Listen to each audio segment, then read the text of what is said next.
Ano doon? Ayaw lumabas. So yung Senator, so kayo kino-confirm nyo hawak ng NBI ang warrant of arrest ng ICC para kay Senator Yes. De La Rosa? Yes. Mhm. Yes. At so pero yun nga sir, So ayun, maliwanag po yun ano. Hawak po ng NBI yung warrant of arrest para po kay De La Rosa. 'Di ba? Kaya nga po nagkagulo diyan sa Senado dahil hinarang po siya etong si De La Rosa, no? Ng NBI. 'Di ba?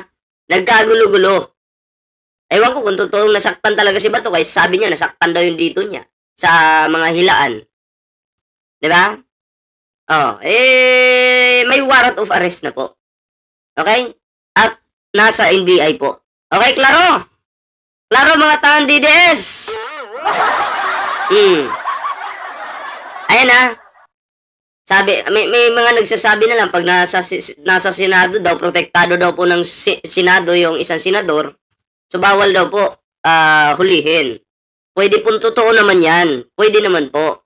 Pero kasi itong si Bato de la Rosa, may pananagutan po sa taong bayan eh. Yung sa AJK, 'di ba? Oo. Syempre, kung siya ay malinis po, mag-volunteer po siyang sumama sa Hague. Kasi iimbestigahan po siya doon eh. 'Di ba? May hearing pong mangyayari. So sumama po siya. Patunayan niya po na wala siyang kinalaman diyan. 'Di ba? Oh. Pero kung ikaw ay magmamatigas, hindi ka sasama, guilty ka sa paningin ng taong bayan. 'Di ba? Tama, 'di ba? Oh. Oh, tuloy po natin 'to. sorry ha. At saka, si Bato de la Rosa naman po yung nag-request na sumama ka. Pag may warrant na, gusto mo ikaw pa humuli sa akin. Tapos ngayon, magngangangaw-ngaw si Bato, bakit nandiyan si Trillanes? Andun sa may ano? Andun sa dulo. Oh, bakit natatakot ka? Ikaw naman kasi yung nag-request niyan. Diba? Si Trillanes, mabait lang na tao. Yung request mo pinagbibigyan. Anong mali? Sa tingin ko wala. Okay lang sana kung si Trillanes lang yung nagdesisyon na manda ka pag may warrant ka na ako mismo huli sa'yo. Hindi naman eh. Diba? Galing mismo yan sa'yo, Bato. Bato Barbie de la Rosa. Bakit ngayon natatakot ka? Ay, naku po. Anak ng kalbo naman talaga. Bakit kayo kasama? Anong role ninyo? Nagagalit dahil bakit nakasama niyo Kaya ako NBI? pumunta rito dahil personal request ni Bato na samahan ko yung mag-aaresto sa kanya. Ayan, klaro po yan ha. Baka sabihin nyo, fake news na naman si Trillanes. Ha? O, yan man yung palaging banat ng mga tarantadong DDS. Fake news daw si Trillanes. Hindi po yan fake news ha. Oh, sa totoo lang, naging memes na nga yan eh. Diba? Oh, naging memes na yan. Yan po ay totoo. Diba? Kung sasabihin yung fake news, abay tanga kayo. Oh. Gusto mo sumama ka pa. Sabi nga ni Batoy, gusto mo sumama ka pa. Sa paghuli sa akin. Oh. Palakpakan natin si Trillanes, mabait talagang tao to. Pinagbibigyan po si Bato de la Rosa. Bait talaga. Kahit kalaban mo, Trillanes, Sentry, pinagbibigyan mo talaga, kaya saludo ako sa'yo. Napakabait mo. Hindi po gumana yung I will pin you down ni Bato de la Rosa. Ay, opo, no? Kung si General Torre po ito, kahit magtago ka pa sa bunker ni Kibuloy, mahuhuli ka at mahuhuli pa rin. Nahuli na ba talaga si Bato, sir? Actually, kanina, huhulihin na po dapat si Bato. Diba? Nakatakas lang. Ano po yung ibig sabihin nakatakas? Oh, nagkahilaan daw, kaya nga nasaktan daw si Bato dito sa kamay niya, and then, nagmadaling pumasok sa loob ng Senado. May CCTV po. Diba? Muntik na. Pero, eto ngayon yung tanong. Papaano lalabas si Bato de la Rosa dyan sa Senado? Alam na nasa Senado na siya eh. Paano ka lalabas ngayon dyan? Sige. Tuloy natin. Yan ang dito. So yung commotion kanina Kaya kasama kayo doon sa commotion kanina sa basement, yung na-wrestle daw ng mga tauhan ng NBI si Senator De La Rosa para pigilang umakyat. Wala ako doon. Eh kung nandun ako, di nagapos na yan. So, Ulitin nga natin. Para pigilang umakyat. Oh. Ulitin natin na play natin ha. Kung nandun daw si Trillanes, di nagapos na si Bato. wala Basement, yung na-wrestle daw ng mga tauhan ng NBI si Senator De La Rosa para pigilang umakyat. wala ako doon. Eh kung nandun ako, di nagapos na yan. Sir, ano po yung pinapakita niyong warrant kanina, sir? Sir, pwede pakita mo. Pinakita niya medyo nagtuto lang kanina dito. Ipapublic na yan ng ICC. Sir, regarding sa kaso Sir, ito yung warrant of arrest na hindi, ito yung hindi public warrant of arrest, yung sikreto lang na may warrant of arrest. Ano na yan? It's now publicized. No? Confirmed na po yan ha.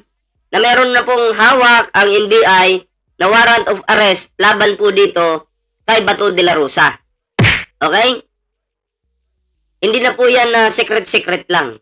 Legit na po yan. warrant of arrest, So pag sa ng NBI, pag dinampot dito, diretso na sa airport? Meron tayong batas kasi.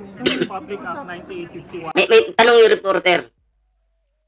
Pag dinampot ba dito, diretso na sa airport? Eh, sa tingin ko malamang. Pagdating doon sa airport, halimbawa, madampot si De La Rosa, dalhin sa airport. Isasakay na sa aeroplano. Baka gayahin si Digong, sumilip dun sa bintana ng aeroplano. Yung magmumukha siyang kawawa dun. Diba? Pero, di ba sabi mo, Bato de la Rosa, gusto mong samahan si Digong sa Hague? Bakit parang natatakot ka yata? Bakit parang ayaw mo naman yata? Di ba? Ginagawa mo naman tanga yung sarili mo. Matapos kang mga ako, napako. Samahan mo na si Digong. Kawawa naman yun. Para naman pagdating dun sa loob, magkwentuhan naman kayo. Ayun dito Sa Senado din hinuli si Sentre noon. Alam ni Sentre, hindi makakatakas yan. Ito na lang gagamitin dyan. Diskartihan na lang. Zomili Hang. Zomili Hang shoutout pa. Tuloy po natin to. Government authorities may surrender him. Di ba? Kung merong akusado na iniimbestigahan ng International Tribunal. Okay. Yun ang ginagamit natin dito. So pwede pa ngayon, pwede pang ayusin yan ngayon, sir. Yahabol today. Sir, paano kayo lawyer here? Hindi na natin papalabasin yan si Pero sir, Yan maliwanag po. Hindi na po papalabasin si Bato de la Rosa dyan sa Senado. Diba? Paano na yan? Mga DDEBs, DDOBs. Diba, syempre, ang NBI po, magkakaroon po yan ng strategy kung paano po talaga huhulihin si Bato dyan sa Senado. Diba? Magkakaroon po sila ng strategy dyan. So, ayan. Ako po'y kampante po dyan sa sinabi ni Trillanes, mga pre. Sentry. Ayan. Na hindi na natin yan papalabasin ng Senado. Press 1 po, sa naniniwala po. Kaya President Trillanes, nadulas. Sorry po. Nadulas yung bunganga ko. 2028 pa naman yun. Suportado din pala ni PBBM yan. Naku po. Itataas ni PBBM yung kamay ni Trillanes niyan. Atay tayo dyan. Nadulas yung bunganga ko. Pasensya na po mga DDEBs ha. Tao lang naman po, nadudulas yung bunganga. No? Hindi ko naman sinasadya na kayo'y masaktan. kayo din daw hindi pa lalabasin kasi... Andito ako dahil nag-request si Bato publicly, national TV, nasamahan ko'y mag-aaresto. Nandito ako ngayon. You have the warrant, sir? You have the warrant? Yes, pinakita ICC ko na warrant? kanina. Okay, sir. bakit daw po kayo nandito? May warrant. Pinakita ko yung warrant. Nandito yung mag-aaresto. Yung ICC, sir, may warrant. Sir, dapat kayo. Sir, Ipapaserve na po ngayon, sir. Sorry sir, kayo, kasama po kayo sa team na magsiserve ng ICC warrant. Can you clarify? Personal request ni Bato na samahan ko daw yung pagka-arrestuin siya. Nandito ngayon na arrestuin siya. Sino po yung That's kasama why I'm natin? here.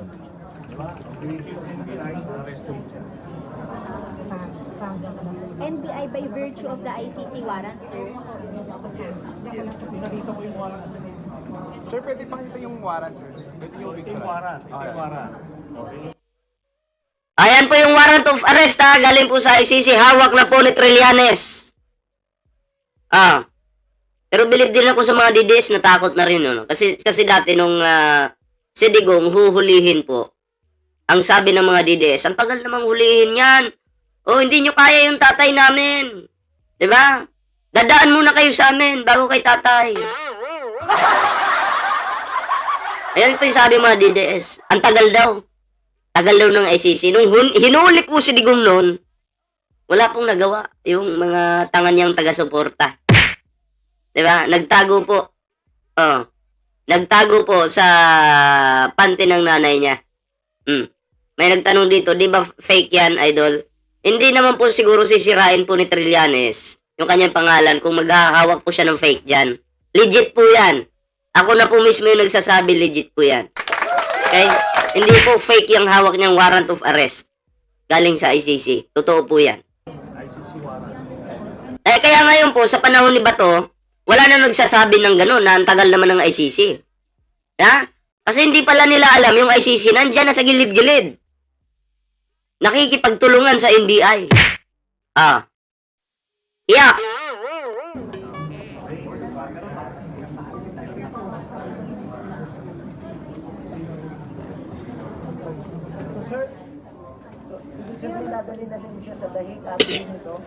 Dapat. Kaso, tatakot siya dyan.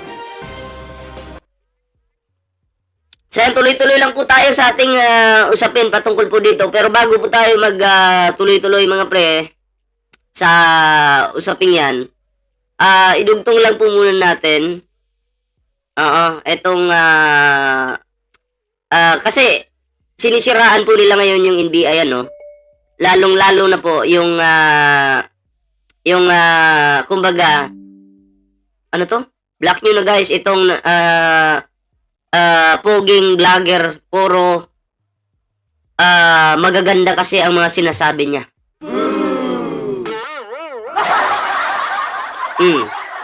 Ayan. May isang hampas lupa po na patay gutom na yung nanay po nito, no? Yung nanay po nito isang bayarang pokpok. Yung nag-comment po dyan, kilala ko po yan. Yung nakapin, kilala ko po yan. Yung nanay po niyan pokpok. Yan pa yung pinambubuhay sa kanilang pamilya. Yung kipay ng nanay niya. Okay? Klaro ha? Ano daw fake news ka, vlogger, NBI, PNP, takot yan. Di ba to? Patay ka. Tingnan natin yung mukha nito. Okay ng ina mukha, fake news pala. Isasalang ko yung mukha mo dito. Mukhang malas ka ngayon sa akin ka pa kasi nag-comment. Dapat kasi hindi ka na nagko-comment-comment, di ba? Tuloy, may screenshot pa yung mukha mo ngayon. Yan po yung kanyang pagmumukha, Ako daw po yung fake news. Takot daw po ang NBI at kapulisan kay Bato Supot de la Rosa. Ako nga lang, babatok-batukan ko nga lang yan si Bato eh. Di ba? Babatok-batukan ko nga lang yan. Gusto mo magsama pa kayo, pag-umpugin ko kayong dalawa. Huwag ka maligaw mag-comment dito, mapapahiya ka lang. Matatarantado ka lang dito. Eto klaro, basahin po natin to mga pre. Ayun dito, ayon po kay Matibag, no? Mark money for Mabanta, arrest came from NBI's secret fund. So, Mark money po yun yung nandun sa mesa. Okay, kinaklaro po natin yan. Hindi po iyon pera ni Martin Romualdez. Kasi sabi po nung luka-lukang lawyer na dating dilawan na nag-DDS na po ngayon, naglutain na po ngayon, pera daw po yon ni Martin Romualdez. Yeah? Pero hindi po totoo yun. Yun po ay mark money po. Galing po mismo sa NBI. Secret fund. Okay?